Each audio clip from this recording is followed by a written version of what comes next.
لا إله إلا الله محمد رسول الله عليه صلاة الله وآله والأحبة لا إله إلا الله محمد رسول الله عليه صلاة الله وآله والأحبة. Shine your mercy like the sun and be gracious as the earth. Let your kindness come like rain that cares not whom it falls upon.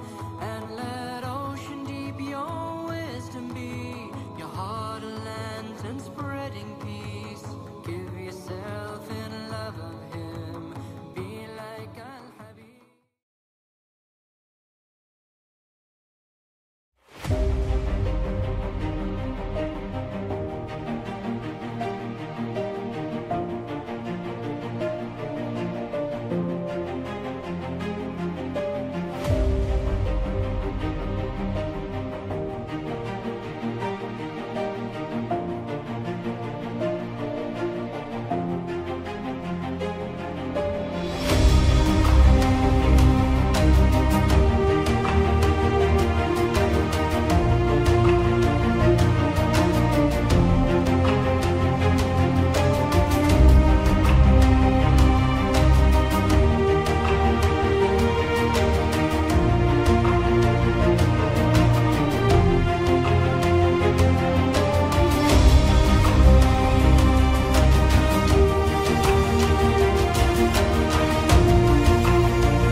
Seiring dengan terbitnya fajar mentari, kami tak pernah lelah memikul risalah ilahi.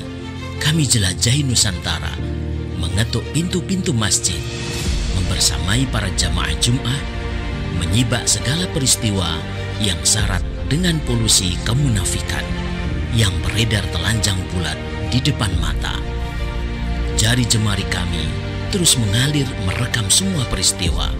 Kami hadirkan solusi cemerlang yang bersumber dari ideologi Islam kafah dalam sebuah media buletin dakwah kafah yang terbit setiap hari Jumat. Sebuah buletin yang inspiratif, ideologis, mengupas berbagai persoalan dari sudut pandang Islam, menambah romansa keberkahan di hari Jumat Anda. Selamat menyaksikan bedah buletin dakwah kafah bersama saya Indra Fakhrudin, Direktur Rumah Inspirasi Perubahan, hanya di YouTube channel Rumah Inspirasi Perubahan. Bismillahirrahmanirrahim. Assalamualaikum warahmatullahi wabarakatuh. Hamidanillah wa musalliyan ala Rasulillahi sallallahu alaihi wasallam. La haula wa la quwata illa billahil aliyil azim. Amma ba'du. Pemirsa YouTube channel Rumah Inspirasi Perubahan rahimani wa rahimakumullah. Alhamdulillah, kita patut bersyukur kepada Allah Subhanahu wa taala, kembali kita bisa dipertemukan di Jumat sore yang penuh dengan berkah ini di bedah buletin dakwah kafah edisi 378. Kami berharap para pemirsa semuanya dalam kondisi yang sehat selalu dan terus semangat berjuang demi tegaknya kehidupan Islam. Di Jumat sore ini seperti biasa kita akan berbagi satu topik yang sama-sama akan kita kupas di buletin dakwah kafah yang terbit pada hari Jumat ini, yang sudah tersebar insya Allah di seluruh Indonesia, di masjid-masjid ya, yang tadi mungkin para pemirsa sudah ada yang juga mendapatkannya. Baik, kita akan sama-sama kupas isi dari buletin dakwah kafah edisi 378. Hari ini kembali kita ingin mengingatkan ya persoalan kondisi kita di tengah persoalan baik dalam negeri ataupun juga luar negeri. Mungkin ketika seluruh mata ini melihat bagaimana negara yang selama ini betul-betul memberikan support ya kepada entitas Yahudi sekarang benar-benar mendapatkan eh, ya, kalau kita lihat mungkin karma ya dari Allah Subhanahu wa taala bagaimana wilayah Los Angeles pada khususnya sudah 1 pekan lebih ini mengalami kebakaran yang cukup besar ya. Nah, apa kita nanti kupas, kita orientasikan atau kita hubungkan dengan persoalan Gaza.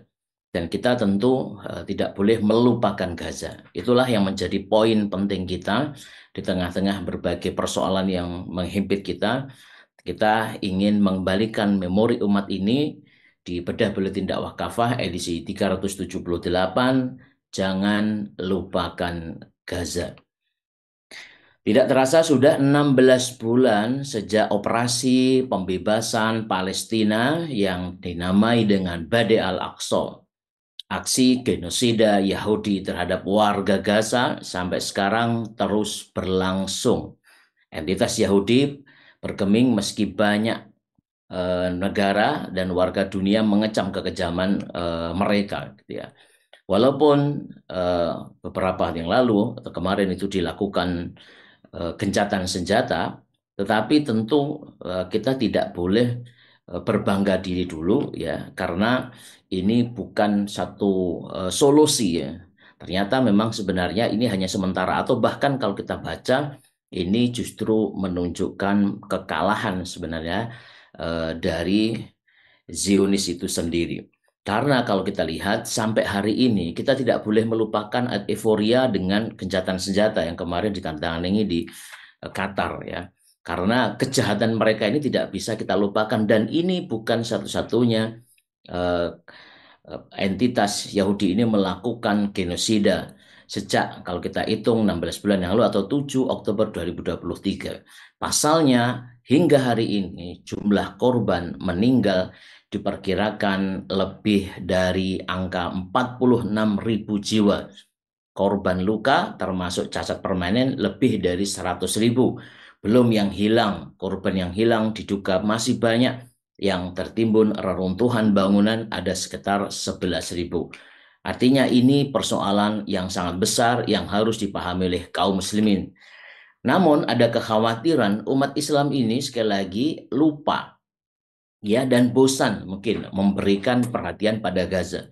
Lah dalam kesempatan ini kita ingin buka kembali bahwa kita tidak boleh melupakan persoalan Gaza ini sampai benar-benar seluruh negeri Palestina termasuk Gaza itu betul-betul merdeka dan kembali kepada pangkuan kaum muslimin. Nah, jadi jangan sampai kita melupakan persoalan Gaza karena khawatir mereka nanti mulai menganggap genosida yang dilakukan oleh entitas Yahudi atas Palestina itu sebagai sesuatu hal yang biasa, yang lumrah, yang menjadi sesuatu yang rutinitas. Cara pandang seperti ini tidak boleh ada pada kaum muslimin.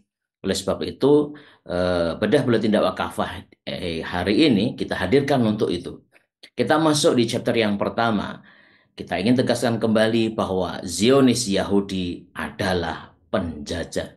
Namanya penjajah, selamanya penjajah. Para pemimpin negara-negara barat seperti Amerika Serikat menyatakan bahwa tindakan negara Zionis atas Palestina selama ini sebagai tindakan membela diri secara legal.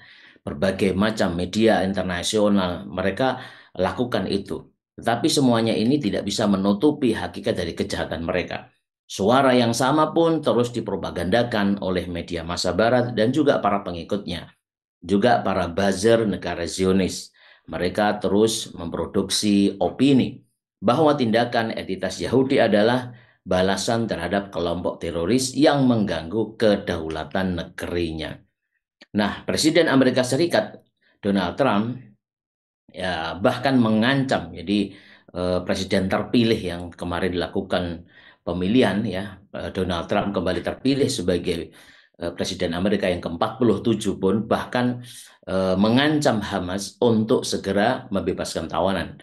Ia menyebut neraka akan pecah ya jika Hamas tidak mengikuti perintahnya. Demikian yang dia nyatakan pada 8 Januari di awal tahun 2025.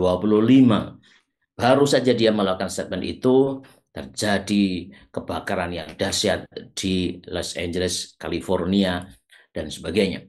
Nah, tentu saja ocehan dari para pemimpin, para media massa, dan juga para buzzer yang menjadi corong mereka ini adalah dusta besar. Kehadiran entitas Yahudi di tanah Palestina ini adalah ilegal. Mereka adalah penjajah tanah Palestina. Kaum Yahudi datang berbondong-bondong ke Palestina atas konspirasi jahat negara-negara Barat, terutama Inggris pada saat itu. Kita tidak boleh lupa, pemirsa. Pemerintah Inggris lewat deklarasi Balfour pada tahun 1917 menyatakan dukungannya kepada konglomerat sekaligus pimpinan komunitas Yahudi Lord Leipzig di Inggris pada saat itu. Nah, negara-negara Barat lalu kemudian mengakui pendirian negara Zionis pada tahun 1948. Disambut pula oleh PBB pun mengukuhkan eksistensi negara Zionis lewat pengakuan mereka sebagai anggotanya pada tahun 1949. Satu tahun berikutnya diakui. Nah, padahal kita tidak boleh lupa, kita ingin tegaskan kembali bahwa Palestina ini adalah tanah air kaum muslimin. Palestina termasuk tanah Horojiyah yang dibebaskan oleh Khalifah Umar bin Khattab radhiyallahu anhu. Penduduk Yerusalem saat itu melalui Uskup Safronius menyerahkan secara langsung kunci kota Yerusalem kepada Khalifah Umar radhiyallahu anhu.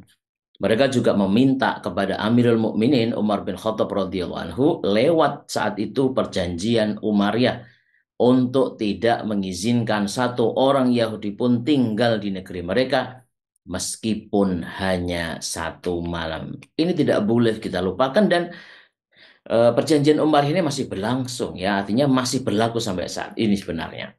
Nah, oleh sebab itu kami ingin sampaikan bahwa bohong besar jika serangan Zionis Yahudi terhadap penduduk Palestina disebut sebagai upaya untuk membela diri. Sudah berkali-kali militer Zionis melakukan serangan, pengusiran, dan juga pembantaian terhadap penduduk Palestina jauh sebelum Oktober 2023. Kita masih ingat peristiwa Nakba yang terjadi pada 15 Mei 1948. Misalnya, hanyalah salah satu bukti kebiadaban dari Zionis ini. Serangan militer Yahudi terhadap penduduk Palestina itu menyebabkan 700.000 orang melarikan diri atau dipaksa harus meninggalkan rumah mereka. Dan juga dusta besar jika serangan militer Zionis sejak tahun 2023 yang lalu disebut sebagai self-defense atau upaya untuk membela diri. Pasalnya, target serangannya adalah pemukiman penduduk, rumah sakit, sekolah, dan pasar. Dan nyaris aktivitas pendidikan sejak awal Oktober 2023 itu sudah betul-betul berhenti. Itulah yang mereka lakukan.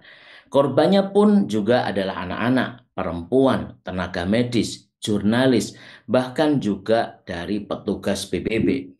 Lebih dari 70% korban ini adalah anak-anak dan perempuan. Nah, jika dihitung setiap jam, militer Yahudi ini membunuh satu anak Palestina dan 2 orang ibu Palestina. Ini adalah kekejian di luar nalar, betul-betul bukan manusia kalau melakukan seperti ini. Zionis Yahudi ini juga dilaporkan melakukan pencurian organ dari jenazah warga Gaza. Mereka pun melakukan penyiksaan dan juga pemerkosaan terhadap para tawanan, baik lelaki maupun perempuan. Hanya orang gila yang menyebut semua itu sebagai tindakan untuk membela diri. Ini adalah fakta yang kita sampaikan sekali lagi, dan kita tidak boleh lupa bahwa sekali lagi Zionis Yahudi adalah penjajah. Baik, kita masuk di chapter yang kedua. betapa mahalnya nyawa kaum muslimin. Kita ulang lagi ini bahwa supaya kita ini betul-betul paham bahwa nyawa kaum muslimin itu sangat berharga di hadapan Allah Subhanahu wa taala. Sampai baginda Nabi Muhammad SAW ini menggambarkan betapa mahalnya dan betapa berharganya nyawa seorang muslim. Bahkan kehancuran dunia pun tidak sebanding dengan itu. Di dalam hadis Rasulullah SAW sabda, la zawalu dunya ahwanu indallahi min qatli rajuli muslimin. Kehancuran dunia ini lebih ringan di sisi Allah dibandingkan dengan pembunuhan seorang muslim. Hadis riwayat Imam An-Nasai. Begitu pula Rasulullah SAW pun menceritakan besarnya kemurkaan Allah atas pembunuhan terhadap muslimin. Dalam hadis riwayat Imam At-Tabrani, beliau SAW menyatakan, "Lau anna ahlas samai wa ahlal ardi istama'u ala qatli muslimin, lakabbahumullahu jami'an ala wujuhim finnar." Andai penduduk langit dan penduduk bumi berkumpul untuk membunuh seorang muslim, sungguh Allah akan membanting wajah mereka dan melemparkan mereka ini ke dalam neraka. Ya Allah, ini adalah satu hal yang sangat harus kita perhatikan, bagaimana murkanya Allah Subhanahu wa taala atas pembunuhan terhadap muslim tanpa hak, ya. Nah, bayangkan hari ini muslimin yang terbunuh bukan hanya satu, tetapi puluhan ribu. Namun demikian nyaris tidak ada pembelaan terhadap mereka. Hal yang juga dikhawatirkan setiap hari, orang semakin melupakan nasib Gaza dengan berbagai macam urusan kesibukannya.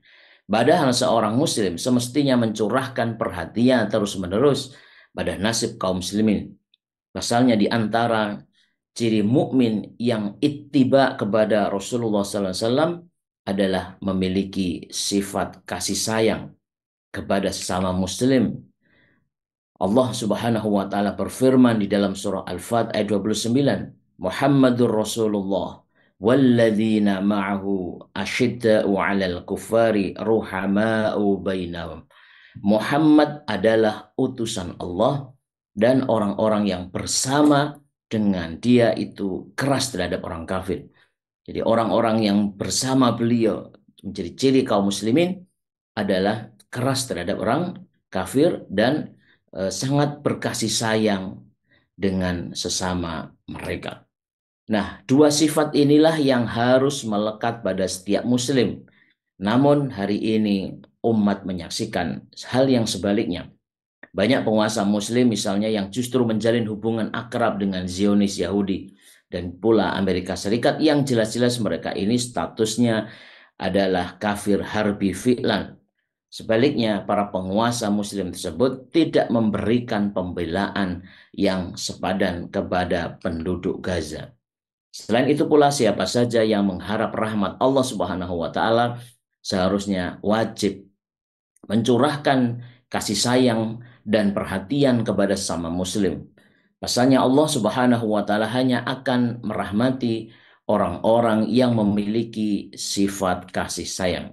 Sebagaimana Rasulullah SAW bersabda dalam hadis riwayat Imam Tirmidzi, "Ar-rahimuna yarhamuhumur rahmanu irhamu man fil ardi yarhamkum man fis samai." Para penyayang akan disayangi oleh Allah yang Maha Penyayang. Dan sayangilah oleh kalian makhluk yang ada di bumi. Niscaya Allah akan menyayangi kalian yang ada di langit. Masya Allah.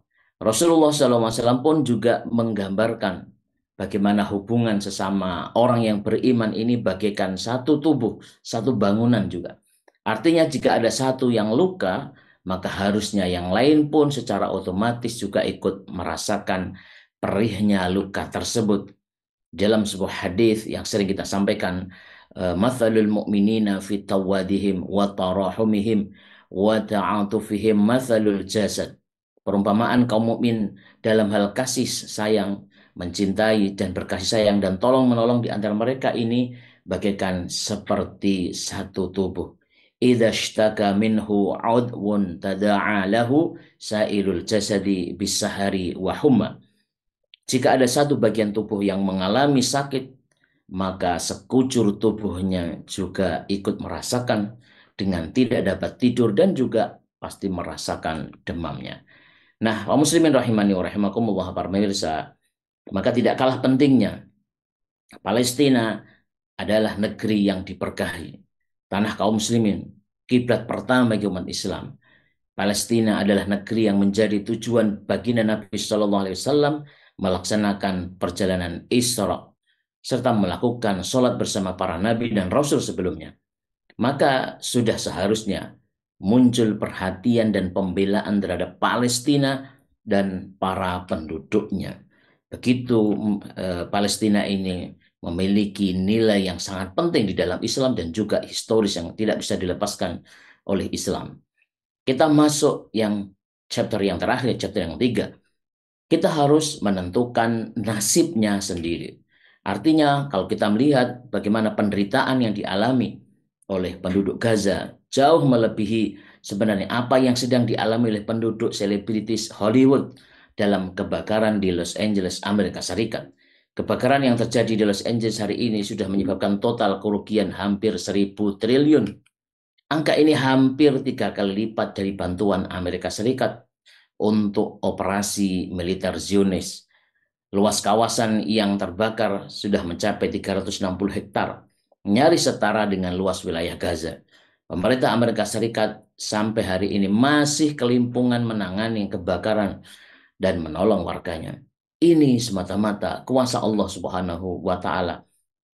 Namun demikian, di sana kalau kita mau bandingkan, tidak ada serangan bom fosfor, penyiksaan, dan pembunuhan seperti yang terjadi di Gaza. Kalaupun sekarang nih warga Amerika banyak yang menangis, seharusnya mereka itu juga kritis kepada kebijakan pemimpin mereka yang selama ini menzalimi kaum muslimin. Tangisan-tangisan itu, bom-bom fosfor, penyiksaan itu dialami oleh muslimin di Palestina, khususnya itu sudah dimulai dari tahun 1948, ya sudah hampir 70 tahun lebih mereka merasakan seperti itu. Air mata mereka terus tergenang dari generasi ke generasi. Penduduk Gaza sampai hari ini juga kehilangan akses, kalau kita lihat cara kehidupan mereka, akses air bersih, dan mengalami kelaparan hebat akibat blokade kaum Zionis. Apalagi genosida oleh Zionis Yahudi di Gaza berjalan ini atas dukungan pemerintah Amerika Serikat. Setiap tahun pemerintah Amerika Serikat ini menggelontorkan anggaran kurang lebih 3,8 miliar US dollar atau setara dengan 55 triliun, artinya triliun rupiah ya, sebanyak 69% persenjataan yang dimiliki oleh Zionis Yahudi ini berasal dari Amerika Serikat. Nah, kami ingin menyampaikan sekali lagi pada kaum muslimin semuanya, para pemirsa, bahwa nasib Gaza tidak ditentukan oleh bangsa lain ataupun organisasi yang isinya adalah musuh-musuh Islam, tetapi wajib oleh diri kita sendiri, kaum muslimin sendiri. Allah Subhanahu wa Ta'ala telah mewajibkan umat ini untuk mengusir para penjajah dari tanah air mereka. Dalam surah Al-Baqarah ayat 191, Allah Subhanahu wa Ta'ala berfirman, "Waqtuluhum haitsu thaqiftumuhum wa akhrijuhum min haitsu akhrajukum." Perangilah mereka kaum kafir di mana saja kalian jumpai mereka dan usirlah mereka dari tempat mereka yang telah mengusir kalian. Maka sungguh kaum muslimin hari ini sebenarnya adalah umat yang sebenarnya tidak lemah. Kita adalah kaum muslimin yang memiliki sumber daya yang dahsyat. Cukup untuk mengusir dan menghancurkan Zionis dari tanah Palestina. Umat Islam sebenarnya dikaruniai sumber daya alam seperti minyak bumi dan air yang sampai hari ini menjadi tumpuan entitas Yahudi. Kaum Zionis juga masih harus melewati jalur daratan, pelayaran, dan udara negeri Muslim untuk mengangkut berbagai logistik yang mereka butuhkan. Semestinya semuanya itu bisa digunakan untuk menekan dan menghancurkan entitas Yahudi dari tanah Palestina.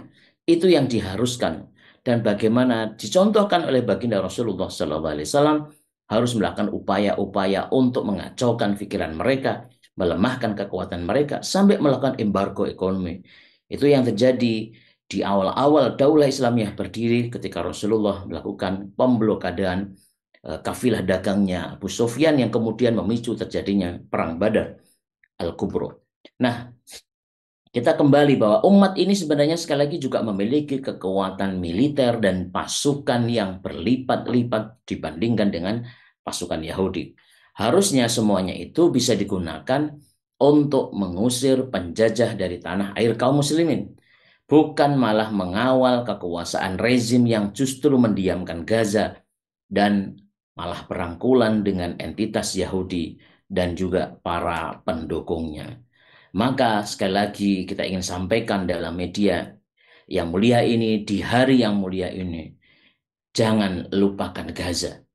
Semakin nyata umat ini membutuhkan institusi khilafah untuk melepaskan mereka dari berbagai penderitaan dan juga penjajahan, termasuk untuk membebaskan Gaza. Rasulullah Shallallahu Alaihi Wasallam bersabda, la yu'minu ahadukum hatta yuhibba li akhihi ma yuhibbu li nafsih. Tidaklah beriman secara sempurna salah seorang di antara kalian sampai ia mencintai untuk saudaranya sesuatu yang ia cintai untuk dirinya sendiri. Masya Allah, demikian isi keseluruhan dari Buletin Dakwah Kafah edisi 378. Jangan lupakan Gaza. Apalagi sekarang kita berada di bulan Rajab, bulan haram, ya, bulan di mana terjadinya Isra dan Mi'raj Nabi Muhammad SAW, momentum yang sangat sangat strategis untuk mengembalikan seharusnya ingatan kita bahwa Isra Mi'raj ini memiliki ibrah yang sangat besar untuk membangun ya kekuatan kaum muslimin pada saat itu Rasulullah Shallallahu Alaihi Wasallam. Baik, saya kira demikian bedah Buletin Dakwah Kafah edisi 378. Jangan lupakan Gaza. Jangan lupa di-share kajian kita dan juga Buletin Dakwah Kafah yang sudah tersebar. Terutama kita share buletin ini di berbagai macam media sosial kita agar umat ini semakin paham dengan Islam. Mohon maaf apabila ada beberapa yang kurang berkenan. Kami sampaikan juga para pemirsa semuanya, jazakumullahu khairan ahsanal jaza, dan juga pada kru yang bertugas, jazakallahu khairan ahsanal jaza. Kita insyaallah bertemu di Jumat sore yang akan datang. Subhanakallahumma bihamdika asyhadu an la ilaha illa anta astaghfiruka wa atubu ilaik. Assalamualaikum warahmatullahi wabarakatuh.